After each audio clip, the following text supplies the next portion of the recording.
Hi, Kenny. Just a couple more things I wanted to touch on with you. Getting the seat off, this is where most of the electrical is located, and the seat itself is held on by these 4 bolts. They're Allen head bolts with a 5mm head on them. You remove the 4 bolts, like so,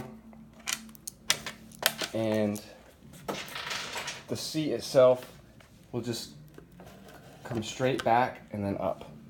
It's very simple. So we have most of the factory wire harness tucked in here. Right from the back, we have right here, this is the blinker relay. This controls the flashing.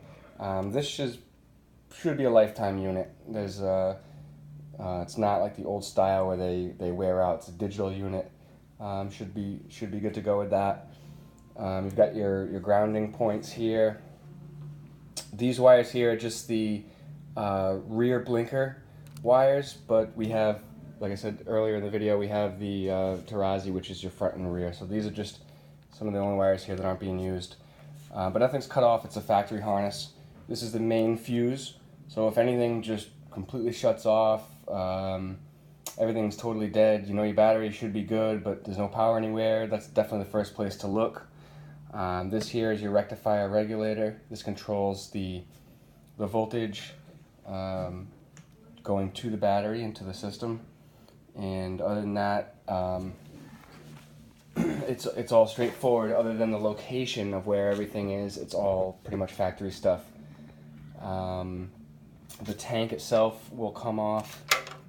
Actually, this was off already.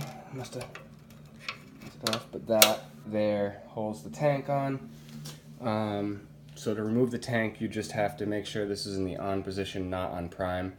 Remove the fuel line here and the vacuum line there, and it'll slide off just like the manual says. That's one thing I want to touch on.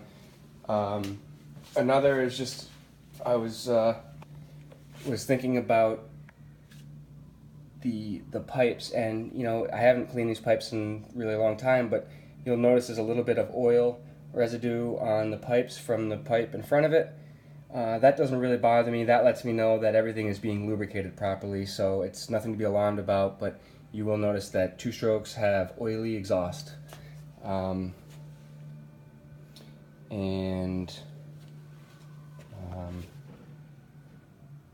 think maybe that's it.